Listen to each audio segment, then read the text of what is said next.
राष्ट्रीय अध्यक्ष सुहेल देव, भारतीय समाज पार्टी, पूर्व मंत्री। आज अंतर्राष्ट्रीय श्रमिक दिवस के अवसर पर देश के श्रमिक साथियों को हमारी ढेर सारी शुभकामनाएं। आज लगभग 20 अप्रैल से लगातार हम लोग पार्टी के सभी नेता, हम लोगों के जो बाहर हमारे प्रवासी मजदूर, वंचित समाज के लोग फंसे हुए हैं, उनको लाने के लिए पूरा प्रयास हम लोग मुख्यमंत्री, प्रधानमंत्री से बराबर लिखा पढ़ी कर रहे हैं। लेकिन दुर्भाग्य है कि सरकार इस तरह के फैसले, जैसे मध्य प्रदेश में जितने तेजी से सरकार गिराने और सरकार बनाने में काम किया, उसी तरह अगर प्रवासी मजदूरों को उनके गांव पहुंचाने का काम करती तो अच्छा होता। आज जैसा कि इंडिया टीवी पे मैंने देखा कि तेलंगाना से झारखंड के लिए वहाँ के मुख्यमंत्री के निवेदन पे 1200 लोगों को लेकर स्पेशल ट्रेन आज सुबह रवाना हुई है तेलंगाना से झारखंड के लिए। तो ये दोहरा चरित्र क्यों? अगर तेलंगाना से झारखंड के लिए ट्रेन, जैसा कि इंडिया टीवी पे दिखाया जा रहा है, तो अगर चल सकती है तो फिर गुजरात से, बॉम्बे से, दिल्ली से स्पेशल ट्रेनें चलाकर प्रवासी मजदूरों को तत्काल उनके घरों पहुंचाया जाए। सरकार जो टीवी और अखबारों के माध्यम से प्रचार कर रही है कि गरीबों को राशन, मजदूरों को राशन दिया जा रहा है, जो अन्य प्रदेशों में फंसे हुए हैं, बिहार और उत्तर प्रदेश के, उनको राशन दिया जा रहा है, जबकि ऐसा कुछ नहीं है। 24 घंटे में खिचड़ी मिल रही है और वो ऊब गए हैं। और मैं माननीय मुख्यमंत्री उत्तर प्रदेश और प्रधानमंत्री भारत सरकार से ये कहना चाहूँगा कि मैंने एक फिल्म देखी थी, उस फिल्म में था तारीख पे तारीख, तारीख पे तारीख, तारीख पे तारीख। एक वकील बहस कर रहा था कि गरीब को सिर्फ मिलती है तो तारीख। देश के निर्माण में, अमीरों को अमीर बनाने में जितना बड़ा योगदान श्रमिकों का है, उन श्रमिकों के साथ आज बहुत बड़ा भेदभाव हो रहा है। इस नाते हम उत्तर प्रदेश के मुख्यमंत्री, बिहार के मुख्यमंत्री और देश के प्रधानमंत्री से कहना चाहूँगा कि तत्काल अब उनको तारीख न दिया जाए, उनको तत्काल बसों से, ट्रेनों के माध्यम से उनके घर पहुँचाया जाए, उनके गांव पहुँचाया जाए, और ताकि वो अपने परिवार में आकर के, भले उनको घर ला करके आप 14 दिन क्वारंटीन में रखिए, कोई दिक्कत नहीं, लेकिन उनको तत्काल जहाँ जहाँ फंसे हुए लोग हैं उनको वहाँ से ले आइए। लाखों लोग हम लोगों के यहाँ फ़ोन कर चुके, पार्टी के हमारे जितने भी नेता हैं, सभी नेताओं के यहाँ बराबर फ़ोन आ रहे हैं। जो हम लोगों से बन सका हम लोग बराबर कर रहे हैं, चाहे वो आर्थिक सहयोग हो, चाहे शारीरिक सहयोग हो, चाहे जिस तरह का भी सहयोग हम लोगों पार्टी की तरफ से हम लोग बराबर लगे हैं। इस नाते हम माननीय मुख्यमंत्री जी से कहूँगा कि टीवी पर बयान दीजिए, अच्छी बात है, लेकिन हम तो ये देख रहे हैं कि ताइवान की तरह अगर फैसला भारत सरकार ने लिया होता तो आज भारत की भी तस्वीर ताइवान की तरह होती। लेकिन देश की सरकार उस समय तो डोनाल्ड ट्रंप को स्वागत में लगी थी और मध्य प्रदेश में सरकार गिराने में लगी थी जब लॉकडाउन करना था। उसी समय एयरपोर्ट बंद कर दिया गया होता और देश में ये बता दिया गया होता कि कोरोना विश्व की एक महामारी फैल रही है, ये भारत में भी फैलेगी, आप लोग अपने अपने घरों चले जाओ। तो लोग ट्रेनों से, बसों से अपने अपने घर चले आए होते, लेकिन ऐसा सरकार ने नहीं किया। झूठा बयानबाजी टीवी पे दे रहे हैं कि हम एयरपोर्ट पर हम स्क्रीनिंग कर रहे हैं, हम उनको क्वारंटीन कर रहे हैं, लेकिन कनिका कपूर ने इस बात को साबित किया कि एयरपोर्ट पर कोई जांच नहीं हुई, कोई वहां व्यवस्था नहीं थी। और एक गांव में जब एक आदमी मिल जा रहा है, पूरे गांव को घेर करके उसको क्वारंटीन बना दिया जा रहा है। और कनिका कपूर की मीटिंग में जब सांसद जाते हैं तो वो सांसद जब दिल्ली की पार्लियामेंट में बैठते हैं तब पूरे पार्लियामेंट को क्वारंटीन नहीं किया जाता है। बाहर देश और तो और जो देश को इस ऊंचाई पर पहुंचाने वाले श्रमिक साथी हैं, आज ऐसे श्रमिकों की बिजली का बिल और किसान, मजदूर, नौजवान जो बैंकों से लोन लेकर के अपना काम चला रहे हैं, उनका कर्जा तत्काल सरकार माफ करे, बिजली का बिल माफ करे। अगर 68,000 करोड़ रुपया भारतीय जनता पार्टी अमीरों का उद्योग, पूंजीपतियों का, उद्योगपतियों का, अमीरों का माफ कर सकती है, तो श्रमिकों का भी बिजली का बिल, इनका बैंकों का कर्जा, किसानों का, नौजवानों का माफ होना चाहिए। नहीं तो ये दोहरा चरित्र जनता के बीच में उजागर हो रहा है। और मैं पुनः मुख्यमंत्री और देश के प्रधानमंत्री से कहना चाहूँगा, स्पेशल ट्रेन चलाकर तत्काल, बस चलाकर तत्काल उनको प्रदेश में वापस लाया जाए। आप लोगों ने ऐसा नहीं किया तो ये समझ लीजिए कि अब तारीख पे तारीख अब कोई सुनने वाला नहीं है गरीब। अब वो पैदल अपने अपने घरों से निकल पड़ेगा और वो अपने गांव के लिए, और तब आप बेकाबू भीड़ हो जाएगी, तब आप कंट्रोल नहीं कर पाओगे। ऐसा फोन के माध्यम से ऐसा लोगों का कहना है कि अब हम लोग, अब खाने बगैर मरना है तो पैदल चल के अपने गांव, अपने परिवार में मरेंगे। इस नाते माननीय मुख्यमंत्री जी और प्रधानमंत्री जी, जब तेलंगाना से झारखंड के लिए ट्रेन आप चालू करा सकते हो तो उत्तर प्रदेश और बिहार के लोगों के लिए भी ट्रेन चलाओ, बसें चलाओ।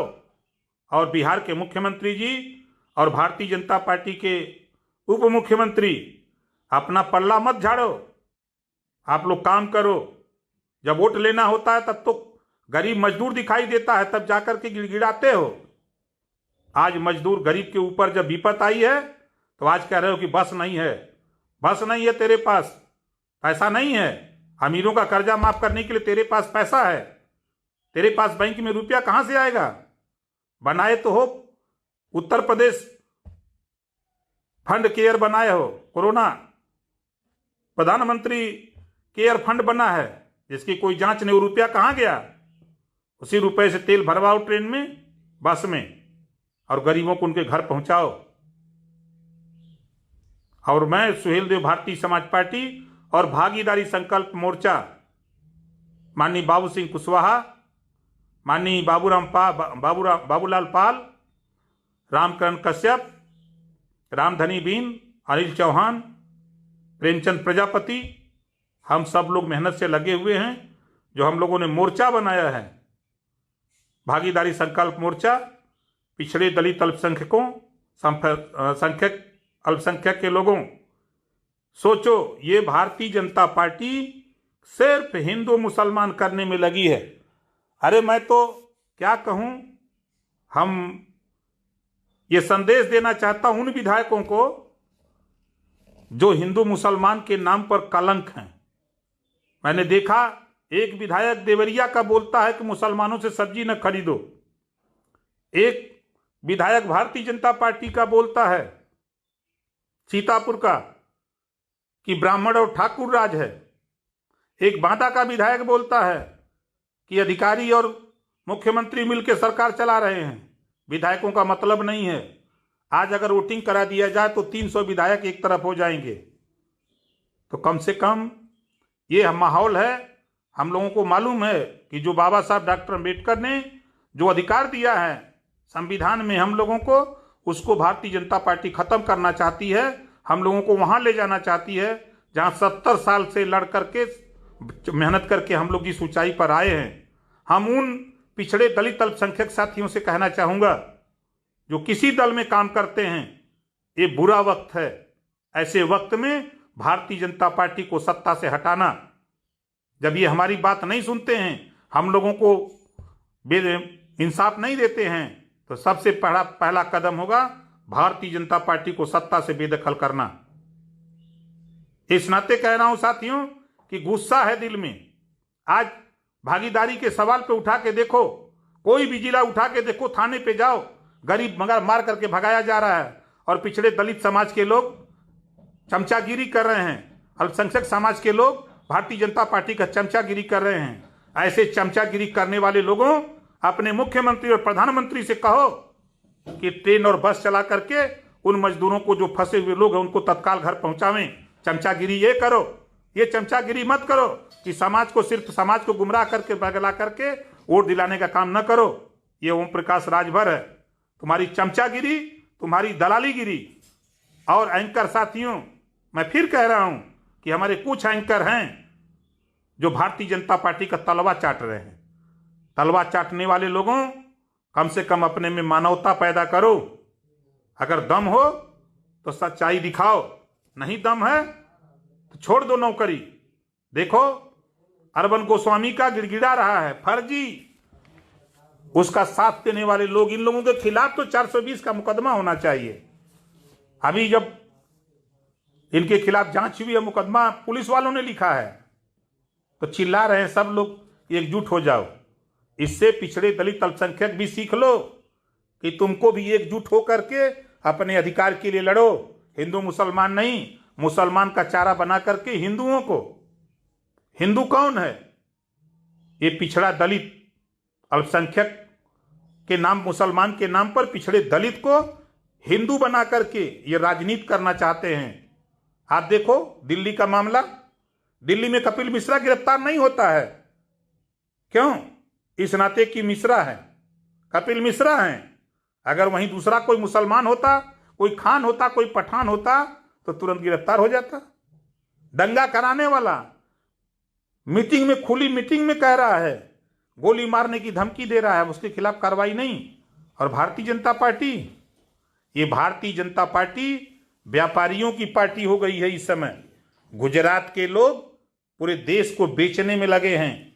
आप उत्तर प्रदेश के लोगों देखो, कान खोल के सुनो, पिछड़े दलित अल्पसंख्यक, उत्तर प्रदेश का गवर्नर गुजराती, सीबीआई का चीफ गुजराती, ईडी का चीफ गुजराती, आरबीआई का चीफ गुजराती, गृह मंत्री गुजराती, प्रधानमंत्री गुजराती, और जितने भी बड़े बड़े ठीके पट्टे सब गुजराती। और तो और मजे की बात कि 1800 लोगों को उत्तराखंड से गुजरात ले गए। 1800 लोगों को, क्योंकि वो गुजराती थे। आए पिछड़े दलित चमचागिरी करने वाले नेताओं, 1800 लोग जो गुजरात के फंसे थे उनको लग्जरी बस से गुजरात पहुंचाया जा रहा है। और ये मजदूर, गरीब, वंचित समाज के लोग जो दूसरे प्रदेशों में फंसे हैं, रोजी रोटी के लिए गए हैं, आज वो बेचारे तरस रहे हैं, आज भूख से मर रहे हैं, तड़प रहे हैं। उनके लिए नहीं सोच रहे हो। इस नाते माननीय मुख्यमंत्री जी, चाहे वो बिहार के हों, चाहे उत्तर प्रदेश के मुख्यमंत्री हों या किसी प्रदेश के हों, मैं तो बधाई देता हूं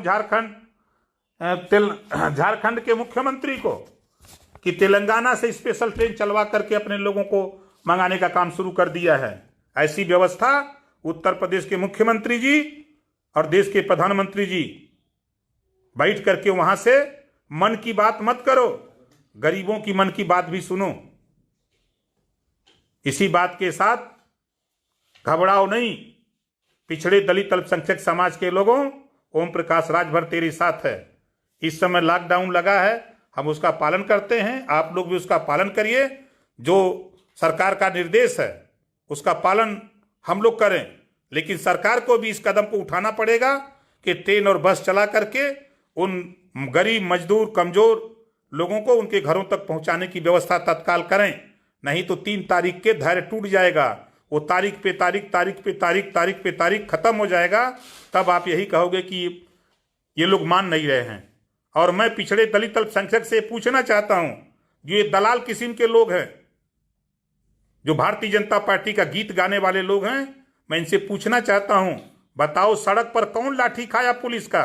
एक भी अमीर लाठी खाया? एक भी बताओ कोई कहीं लात खाया? लात खाया कौन? यही मजदूर, श्रमिक, यही वंचित समाज जाति पूछ करके मारा जा रहा है। ऐसा तांडव हुआ है इसमें। इस नाते पिछड़े दलित समाज के लोगों, सोचो कि मैं तो अभी एक घटना देखा प्रतापगढ़, 25 तारीख को बेटी गायब होती है, 26 को लाश मिलती है। पट्टी थाने का मामला है, जलालपुर बैठौली का, और 5 दिन से उसी परिवार को थाने में बैठाया है कोतवाल। क्या ये जातिवाद नहीं है? अगर वो कहीं अगड़ी जाति का होता तो उस कोतवाल की औकात नहीं थी कि उसको बैठाते 5 दिन। इसमें मैंने सीओ से बात किया, डीआईजी से बात किया, डीजीपी से बात किया, लेकिन पूरी की पूरी सरकार उन अपराधियों को बचाने में लगी हुई है। न्याय नाम की कोई चीज नहीं रह गई इस सरकार में। और चूंकि वो पाल बिरादरी की लड़की है, महीना भर पहले उसके साथ छेड़खानी हुई तो गांव के लोगों ने समझौता करा दिया।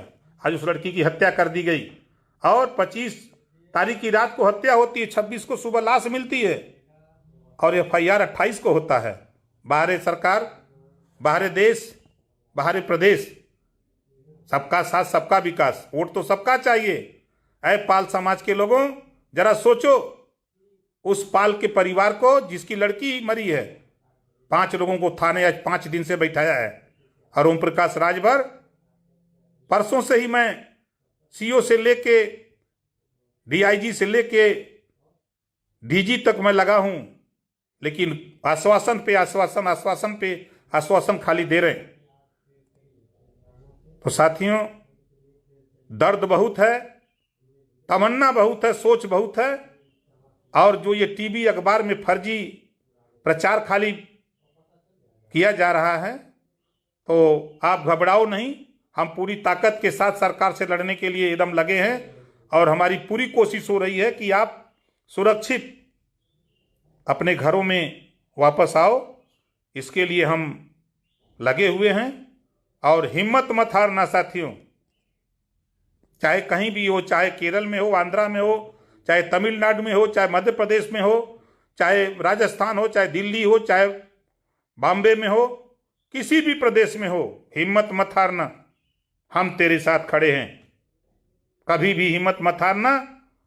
और जहां तक हमारा प्रयास हो रहा है, और उन साथियों से भी कहूंगा जो सामर्थ्यवान लोग हैं, जो भारतीय जनता पार्टी के खिलाफ लड़ाई लड़ने के लिए चाहते हैं, वो ओम प्रकाश राजभर की मदद करें। और मैं इस लड़ाई में 1 इंच भी पीछे नहीं हटूंगा।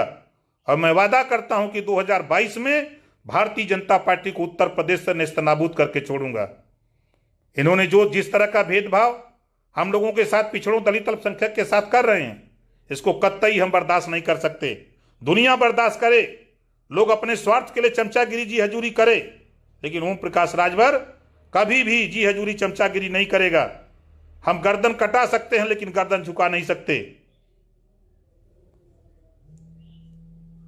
तो साथियों, मैं पुनः आप लोगों से निवेदन करता हूं, इस महामारी के मौके पर, जो कोरोना एक महामारी है, ये खाली भारत में नहीं बल्कि पूरी दुनिया में है। और थोड़ी सी लापरवाही भारतीय जनता पार्टी अपने स्वार्थ में, सत्ता के स्वार्थ में, वाहवाही में अगर समय से फैसला लिया होता तो ताइवान की तरह आज हम भारत के लोग होते। लेकिन दुर्भाग्य है कि सच कहने पर लोगों को बुरा लगता है। सच तो मैं कहूंगा, चाहे बुरा लगे चाहे भला। तो साथियों, हम सुहेलदेव भारतीय समाज पार्टी और भागीदारी संकल्प मोर्चा में शामिल सभी पार्टी के सभी कार्यकर्ता, पदाधिकारी, जिम्मेदार साथियों से कहूंगा कि हिम्मत मत हारना। ज्यों लॉकडाउन खत्म होगा, खत्म होते ही हम लोग अपने मिशन में, हम लोग अपनी बिगड़ी बनाने के लिए हम लोग पुनः मैदान में कूद पड़ेंगे। और 2022 में पहले उत्तर प्रदेश में सरकार बना करके हम लोग दिखाएंगे। जय सुहेलदेव, जय भीम, नमो बुद्धाय।